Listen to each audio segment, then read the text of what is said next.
Today, I'm going to turn these antique items into succulent planters. The first thing to keep in mind when you're drilling drainage holes is the direction that you're drilling the holes in. When you're drilling in metal, there's going to be sharp edges, so you want to drill from the bottom inward to where the dirt is going to be, so there's no sharp edges on the outside once you're all done. Drilling into metal can be a little tricky because the bit wants to slide around. Just try to keep it steady. If you're new at this, then start off at a low speed until you can get a feel for it.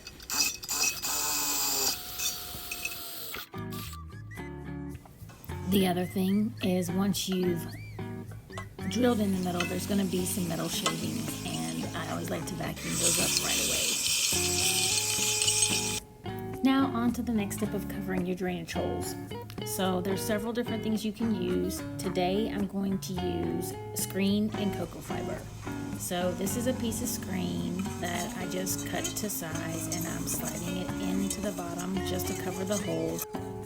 And the next material I'm going to use is cocoa fiber. Cocoa fiber is perfect for when you're turning something that doesn't have sides into a planter. Like this little antique candle holder has cut out sides, so I'm just gonna cut it and kind of rip it just to place in the sides. It doesn't even have to be the exact shape of the item you're trying to fill. And if you don't have any cocoa fiber or screen on hand, you could always use burlap or any other scrap fabric that you would have.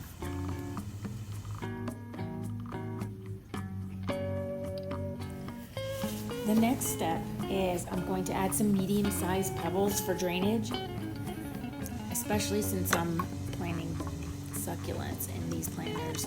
They do need some extra drainage. The other reason that I'm adding them is to help give stability to the little candle holder. Since it's so light, it may tip over easily once there's a plant planted in it, so the pebbles provide some weight at the bottom, so it'll be a little bit more stable once it's all planted.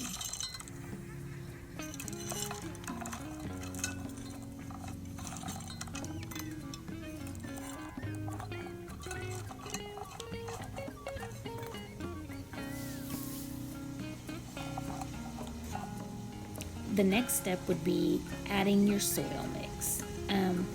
I do mix my own soil, and that could be another video, but this is the part where you would add your favorite succulent soil mix.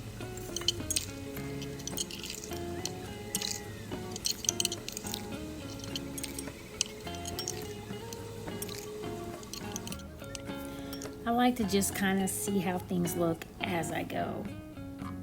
I don't really have a plan.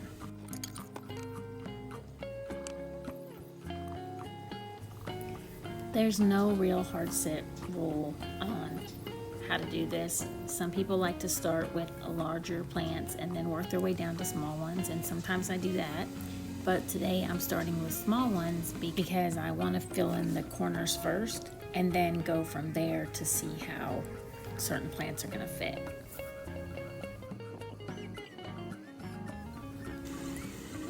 The tools that I'm using came in a pack. I'm not even sure what it's called, but it was just a package of succulent tools that I got off Amazon, and it really does make the job easier. It was less than $15 for, I want to say 10 tools or so, and this little blue poker came in there, and I use it to make the holes and push dirt back for smaller plants.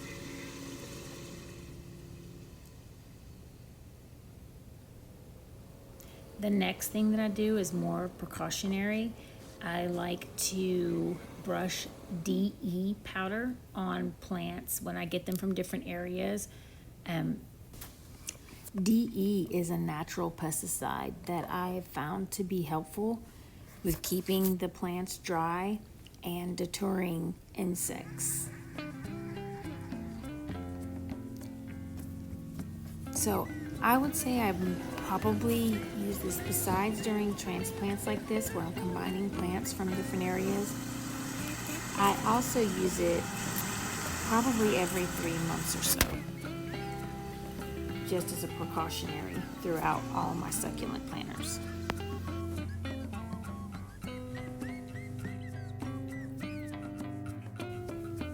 You also want to make sure that you don't breathe the dust when working with DE. So here I'm just making little final adjustments and snipping little ends that need to be snipped. So now I'll be adding my top dressing. Top dressing has been the most beneficial trick that I've learned to growing succulents in the humid weather. Before I started using top dressing, I lost probably around 50% of my plants to some type of rot. Not because I was overwatering, but because the leaves would touch the soil, and even though the soil may have looked dry, since I live in a humid environment, the leaves were still soaking up moisture through the soil. So by adding the pebbles as top dressing, the leaves cannot touch the soil and they do not soak up extra moisture. I used to think it was just for looks, but it's not. It actually serves a purpose.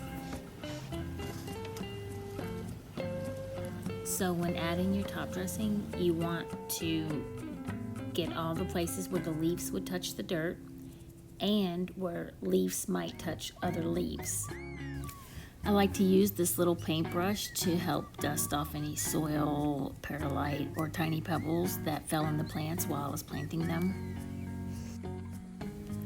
The other thing I like to use is tweezers. I always keep these on hand as well to help when I'm finished just pick out any pieces that fell in between the leaves of the smaller succulents. So now I'm on to the next little planter. I'm going to use this succulent that actually needs to be cut because it's really lanky. So I'm going to pull off some of the leaves and I'm going to trim it right below the roots that it's already started. It's a good example to show how roots will come out where leaves used to be. So I wasn't actually trying to have it root there, it just happened, so I'm taking advantage of it.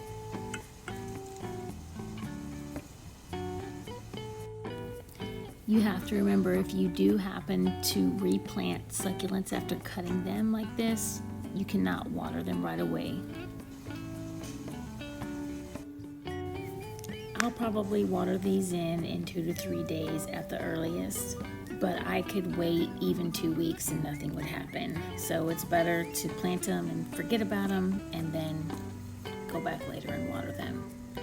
And again, remember that roots will grow where you take off the leaves, so I always pop off the bottom couple rows of leaves.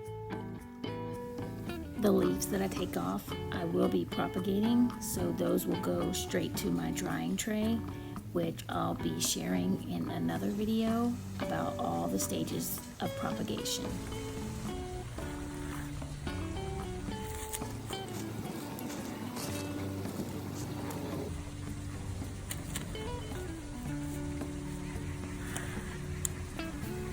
And last but not least, here is another candle holder planter.